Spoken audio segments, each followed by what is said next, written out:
우리가 오렌지나 사과 혹은 뭐 딸기가 한 바구니에 담겼을 때에 그 중에 하나가 썩으면은요, 시간 문제지 다른 싱싱한 과일들도 이게 썩게 되더라는 거예요. 하나가 썩으면 그 하나만 썩고 마는 것이 아니라 그 옆에 있는 것도요, 이렇게 점점 또 이렇게 물이 나고 상해지고요, 결국 썩게 되고, 그걸 다 방치하면은 모든 바구니에 있는 과일이 다 썩게 됩니다. 이거는 당연한 것이죠. 우리 죄도 마찬가지입니다. 내 안에 이 죄가 자그마한 것이 들어오면은요, 이 죄가 그 하나만으로 있는 것이 아니라 이게 2개가 되고 3개가 되고 늘어나는 거예요. 뿐만 아니라 이 죄가 내 안에만 거하는 것이 아니라 다른 사람에게도 영향을 미친다는 거예요. 한 사람이 그 한 사람의 죄로만 있는 것이 아니라 다른 사람에게 이렇게 전염성이 있다는 겁니다. 영향을 미친다는 거예요. 아주 신속하게 누룩이 퍼지듯이 퍼진다는 겁니다. 그래서 집안에 한 사람이 죄를 짓는데 그것이 온 집안에, 온 집안으로 퍼지는 거예요. 그것도 그 한 집안만 있는 것이 아니라 그 공동체 안에 이게 누룩처럼 다 퍼지는 거예요. 방치하면 그렇다는 것이죠. 오늘 우리가 읽었던 18장 말씀도 그렇고요. 또 어제 읽었던 17장도 마찬가지. 17장에는 에브라임 산지의 미가라는 사람, 그 어머니, 그리고 아들 미가, 그 한 사람 한 사람이 하나님 앞에 우상을 섬기고 우상을 만들고 죄를 짓는데 그것이 한 집안의 범죄가 되더라는 거예요.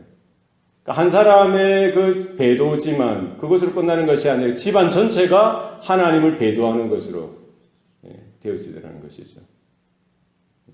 오늘 18장 말씀에는요, 단 지파, 이스라엘의 12지파 중에 하나의 지파인 단 지파가 집단적으로 우상을 섬기게 되고요, 배도하게 되고 불신한 가운데 빠지게 되는 거예요. 그들은 여호와를 섬긴다고 하고요, 여호와 신앙을 가지고 있다라고 생각하지만 그 내용은 뭡니까? 혼합주의, 가나안 사람처럼 이방인들처럼 그렇게 우상을 만들고 거기에 의지하고 섬기더라는 것이죠. 오늘 단지파가 새롭게 정착할 땅을 찾는다라고 본문 1절에 나와 있습니다. 사실 그들은 요사를 필두로 하여서 가나안에 들어올 때에 기업으로 땅을 분배받았었습니다. 분깃으로 땅을 분배받았었습니다만 그 땅이 블레셋과 접경하다 보니까 여러 가지 크고 작은 어려움들이 있었던 것입니다. 블레셋의 침략도 있고요. 늘 언제나 긴장 관계 가운데 그런 싸움과 그런 갈등 관계 가운데 그 자리를 지키는 것이 힘들었습니다. 그래서 그 땅을 포기하고요, 새로운 땅을 찾아 나서는 것이죠. 그래서 북방 지역에 있는 라이스 지방의 땅을 정탐하고 그 땅을 대신해서 차지하게 되는 그 내용이 오늘 사사기 18장에 나와 있습니다. 사실 하나님께서 처음에 그들에게 분깃으로 기업으로 그 땅을 배분해 주셨으면 그 땅이 아무리 살기 힘들고 어렵더라도 지켜야 되는 거예요. 그러나 단지파는 어떻습니까? 형편 따라, 상황에 따라서, 환경에 따라서 적당하게 포기하고요, 그냥 그것을 이방 사람들에게 넘겨주고 그들은 새로운 땅을 이렇게 찾아 나서는 것을 볼 수가 있습니다. 이것은 인간 입장에서, 사람 입장에서, 세상적인 관점에서는 별 문제가 안 되는 것이지만 그것이 하나님 보실 때 하나님께서 맡겨주신 사명이고요, 하나님께서 맡겨주신 기업이고 분깃이면은 이것은 다른 사람들에게, 다른 지파나 혹은 이방인들에게 양도할 수 없는 땅이라는 거예요. 그러나 그들은 뭡니까? 상황에 따라서 그냥 살기 힘드니까, 어려우니까 그냥 헌신짝 버리듯이 버리고 새로운 땅을 찾아 나섰던 것을 볼 수 있습니다. 이것은 불신앙이죠. 처음부터가 그랬던 겁니다. 가지 말아야 될 그 방향을 향해서 가는 겁니다. 그 어떤 것으로도 이것은 설명할 수도 없고 또 이해할 수도 없고 타협할 수도 없는 문제인데도 단지파는 그러하게 했다는 것이죠. 우리 신앙에 있어서도 그렇습니다. 우리가 타협하지 말아야 될 것이 있습니다. 이 복음은 결코 우리는 버려서는 안 되는 거예요. 구원은 결코 우리는 양보해서는 안 되는 겁니다. 십자가의 은혜를 결코 우리는 외면해서는 안 되는 겁니다. 아무리 힘들고 어려워도 여러분 십자가의 은혜를 붙드시길 바랍니다. 복음을 붙드셔야죠. 하나님의 말씀을 붙드셔야죠. 하나님의 사명을 붙들으셔야죠. 아무리 힘들다고 해서 그것을 내려놓고 외면하고 내 살 길을 찾아 나서서는 안 된다는 것입니다. 단지파에서 이렇게 이제 어쨌든 새로운 땅을 이제 차지하려고 나아가려고 합니다. 그 중에 용맹스러운 5사람을 정탐꾼으로 정해서 이제 북쪽에 있는 그 지역을 정탐하도록 하죠.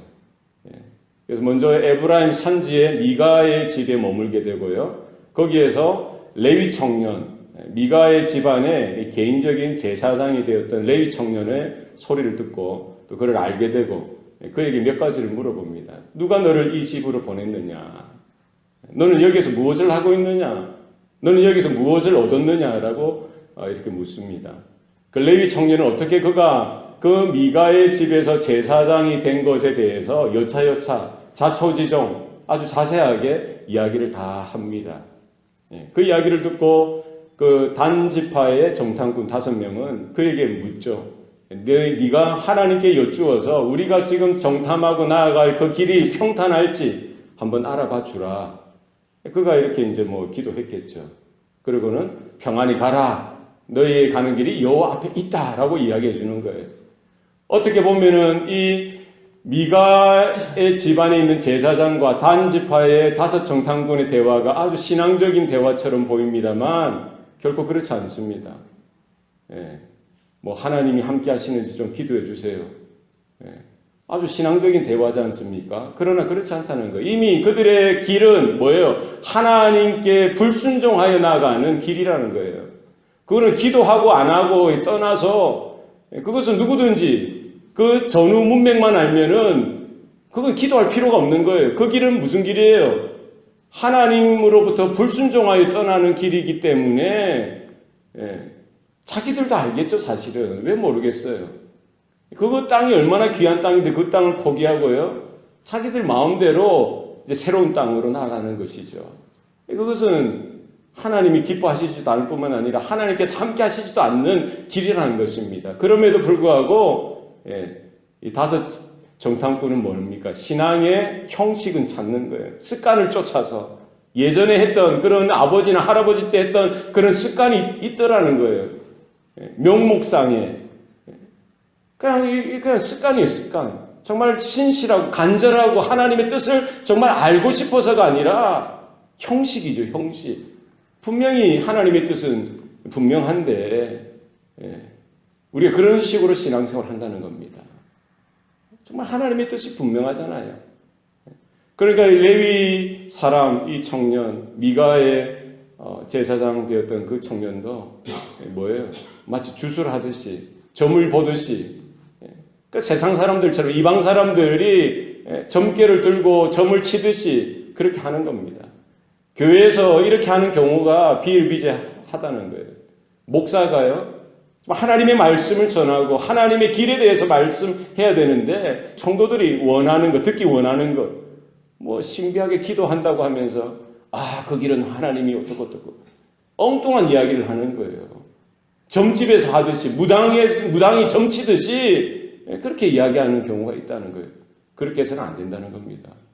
하나님의 뜻에 대해서 하나님의 말씀에 대해서 하나님의 언약에 대해서 이야기하고 그것이면 충분하죠.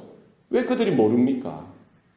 이미 죄는 질러놓고 불순종을 해놓고 자신의 그런 길, 자신의 뜻이 어떻게 좀 이렇게 보완되어지고 보상받기라도 했으면 좋다는 그런 마음으로 계속 이렇게 신앙적인 껍질은 있고 형식은 있지만 결코 이와 같은 모습은 바른 것이 아니다라는 것입니다. 심리적인, 정신적인 이런 잠깐의 안정을 원하는 것이죠. 그러나 이런 것은 바른 것이 아니다는 것이죠. 결국 그들은 계속해서 그 길을 가는 거예요. 자기가 원했던 길, 자기가 이미 정했던 길, 자기가 가기 원하는 길로 나아가는 겁니다. 5 정탐꾼은요, 이제 라이스 지방에 가서 그 지역을 정탐합니다.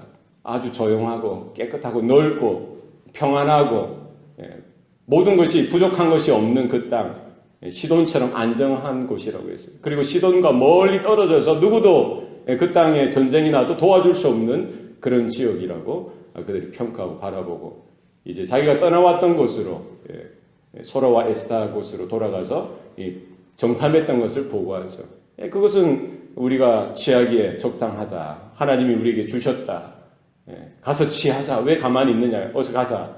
그래서 600명의 용사들을 무기를 들리고요. 그 땅을 이제 점령하러 전쟁하러 나아가게 되는 것이죠. 또 이번에도 그 전쟁하러 나아가기에 앞서서 어디를 들릅니까? 에브라임 산지에 미가의 집에 가게 되어지는 것이죠. 그 5 정탐꾼이 이야기하는 거예요. 너희들 기억나지 않느냐? 그 집에서 우리가 보았던 거 기억나지 않느냐? 새긴 우상과 아로 새긴 우상과 부어 만든 신상과 에봇과 드라빔이 있었던 거 기억나지 않느냐? 하면서 600명을 다 데리고 그 집에 들어가서요. 600명은 그 문 앞을 지키게 하고 5명이 들어가서 무엇을 가지고 나옵니까? 에봇과 드라빔과 새긴 우상과 부어 만든 신상을 들고 나오는 거예요. 거기에 앞에 지켰던 제사장이 묻는 것입니다. 너희들이 지금 무엇을 하고 있느냐? 그 사람들이 말하죠. 너는 잠잠하라, 조용하라. 엉뚱한 소리 하지 말라는 거죠. 그리고 뭐라고 이야기합니까? 네가 왜 여기서 제사장 노릇하느냐? 우리와 함께 가서 우리의 제사장이 되어라. 한 집안의 제사장 하는 것과 이스라엘의 한 지파, 한 족속의 제사장이 되는 것 어느 것이 더 낫겠느냐라고 이야기하는 것이죠. 그래서 그 레위 청년, 그 제사장은 어떻게 하죠? 기뻐하면서 만족하면서 그 제안을 받아들이고 단지파를 따라서 단지파의 제사장 노릇하기 위해서 따라갔다는 것입니다. 처음부터 잘못된 거예요. 처음부터 잘못된 거예요. 지금 단지파 그 600명의 군사들이 왜 지금 전쟁하러 가다 말고 미가의 집에 가서 그 에봇과 드라빔과 새긴 우상과 부어 만든 신상을 가지고 왔을까요? 왜 그랬을까요? 자신들이 믿고 의지할 것을 찾는 것이에요. 그들은 여호와를 이야기하고 하나님을 이야기하지만 그들의 마음은 뭡니까? 그 하나님이 계신 것이 아니라 이방화됐다는 거예요. 세속화되어졌다는 겁니다. 혼합주의가 이미 그 마음 가운데 들어왔다는 거예요. 하나님을 의지하고 하나님을 신뢰하기보다는 뭐를 신뢰하는 겁니까? 그 우상들, 그것을 더 믿고 의지하는 거예요.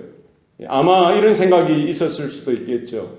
예전에 과거에 자기의 조상들처럼 모세가 광야를 지날 때에 언약궤를 앞세우고 이렇게 행진했듯이 여호수아가 요단강을 건너고 가나안 땅을 정복할 때 제사장들이 그 언약궤를 메고 요단강을 먼저 건넜고요. 또 그 가나안 땅을 정복했던 것처럼 자기들에게도 뭔가 그 언약궤를 대체할 수 있는, 언약궤를 대신할 수 있는 그런 것들이 필요했던 것이죠. 그러니까 눈에 보이는 것, 그 새긴 우상들, 부어 만든 그 신상들, 그리고 에봇과 드라빔, 이런 우상 덩어리들을 탈취해가지고 강제로 빼앗아가지고 그것을 가지고 그것을 높이 들고 전쟁터에 나가면은 자신들이 이길 것 같고요. 전쟁에 승리할 것 같고 나중에 이제 그 땅을 차지해서 그 땅에서 살아갈 때에 그것을 이제 신당을 만들어서 높이 그 신상들을 세우고 그것들이 그 단지파를 이스라엘을 지켜줄 것 같은 그런 잘못된 왜곡된 믿음이 그들 가운데 있었던 것입니다. 이것은 철저한 불순종이고 불신앙이고요. 배도고 패역한 일이고요. 하나님 앞에 아주 혐오스러운 일들이 지금 어디에서 나타나고 있다는 거예요.